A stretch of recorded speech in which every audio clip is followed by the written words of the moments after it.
جب جنگ صفین سے واپس آ رہے تھے مولا، تو ایک سپاہی نے آ کے کہا، یا علی، مجھے کھجوروں کے درختوں کے درمیان کسی کے رونے کی آواز آ رہی ہے۔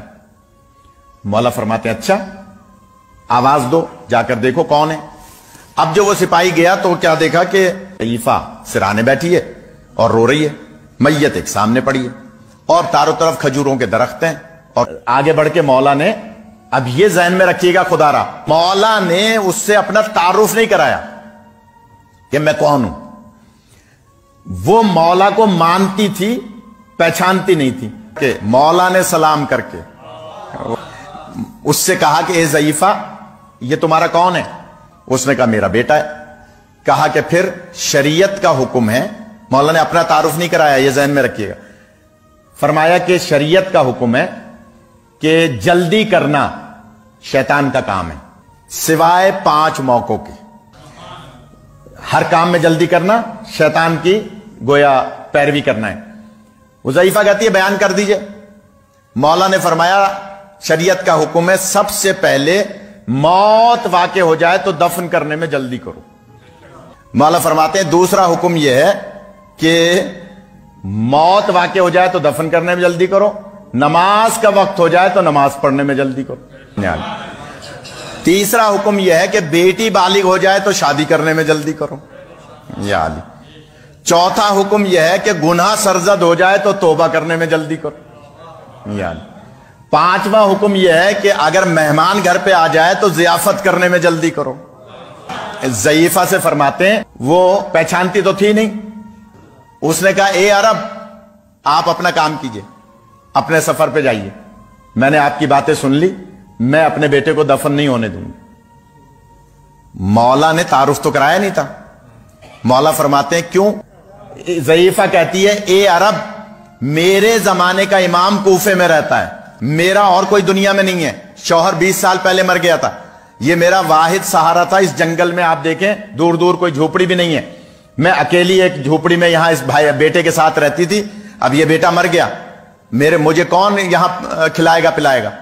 تو میں اسے لے جاؤں گی کوفے، اور زمانے کا امام وہ ہے جو موت اپنے دسترس میں رکھتا ہے، میں نے اس کو لے جانا ہے کوفے۔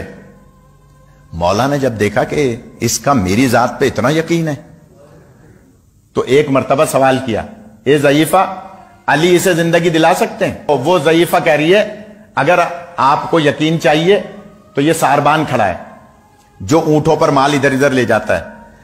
دیکھیں اس وقت میرا کچھ بھی یہاں موجود نہیں ہے، میں نے شیطیر تک جھوپڑی کی ساری چیزیں، اپنا کپڑا لتا سارا کچھ اس کو دے دیا کہ پیسے میرے پاس نہیں تھے، میں نے اس سے کہا سب کچھ لے لے، یہ میرے یقین کی منزل ہے، میرا سب کچھ لے لے، بس مجھے اور میرے بیٹے کو اونٹ پر رکھ کے کوفے پہنچا دے۔ یہ میرے یقین کی منزل ہے کہ میں اور میرا بیٹا کوفہ پہنچیں گے، میرا امام زندگی دلائے گا، یہ زندہ ہوگا، دوبارہ مزدوری کرے گا، سامان پھر بن جائے گا۔ جملہ کہہ رہا ہوں، شانتی تھی نہیں مولا کو۔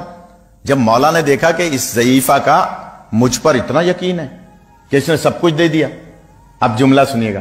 مولا فرماتے ہیں اچھا اگر اجازت دو تو میں اسے زندگی دلاؤں۔ پہچانتی تو تھی نہیں، لیکن جیسے یہ جملہ کہا تو کانپتی ہوئی کھڑی ہوئی اور ہاتھ جوڑ کے کہتی ہے یہ دعویٰ یہ دعویٰ یہ دعویٰ سوائے میرے علی کے کوئی اور کر ہی نہیں سکتا ہے، اس کا مطلب ہے آپ ہی میرے مولا ہیں۔